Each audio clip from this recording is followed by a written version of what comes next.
The truth called What Eve Saw. When the preachers of this world cry out about the fall of mankind, they miss the greater truth revealed in the Holy Scriptures from the very beginning. Genesis 1:26 does not say, "Let us make man in my image."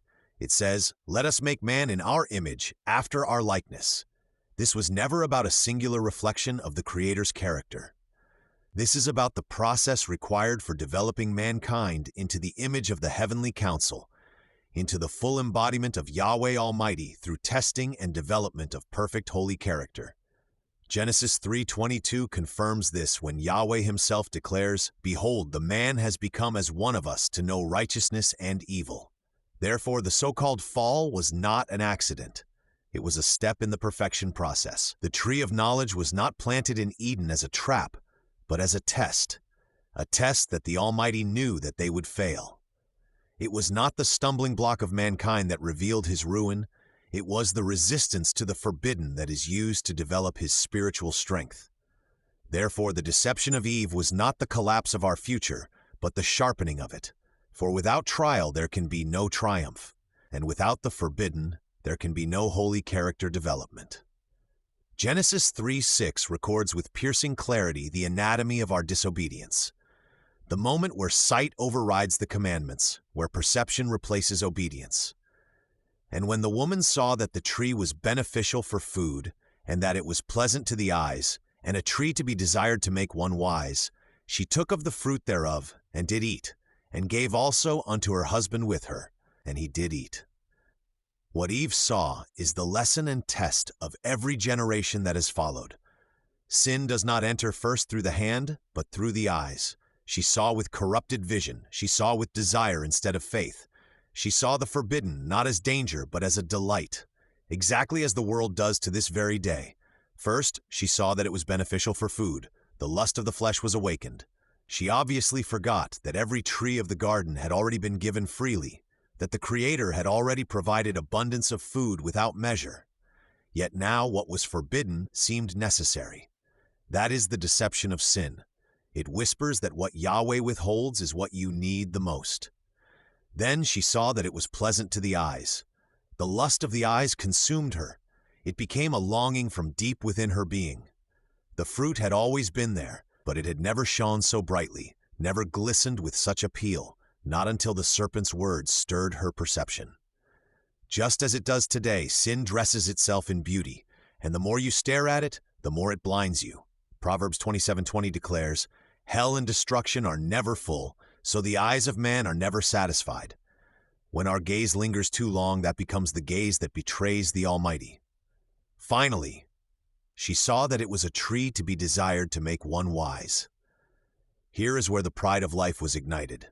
She didn't see fruit, she saw the opportunity for advancement, not prohibition, but for a promotion.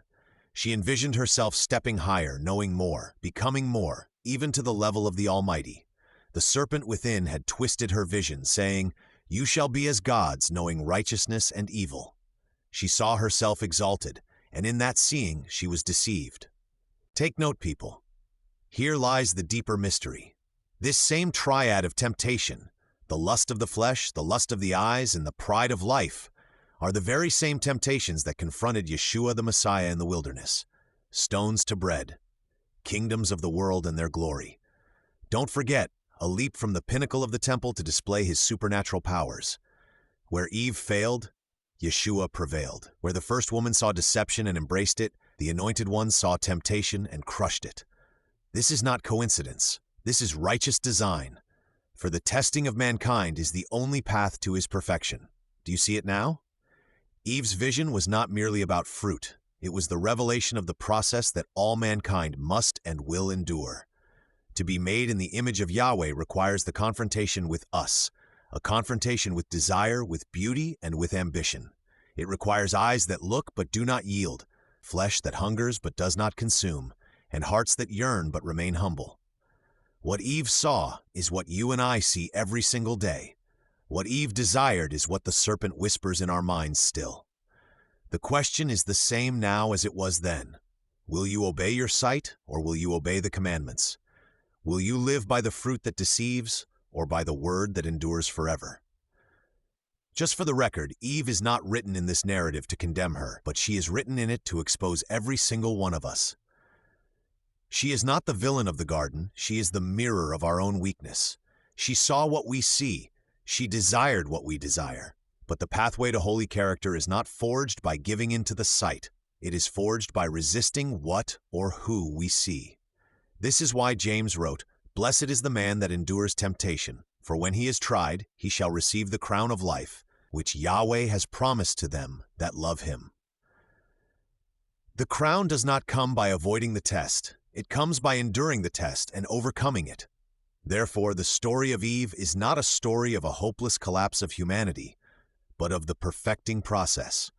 What she saw is the same battlefield that shapes us daily. Her choice was recorded not to seal mankind in shame, but to remind mankind that obedience leads to life and that disobedience leads to death. Yahweh's plan has never wavered. Let us make man in our image after our likeness. The process is still unfolding, and every test, every forbidden fruit, every temptation is not an accident but an assignment, an opportunity for us to develop his holy character, to become like him only, not by creation alone, but by the choice to obey. Then we will become just as he is perfect. In Messiah's name, service, and right hand. So be it.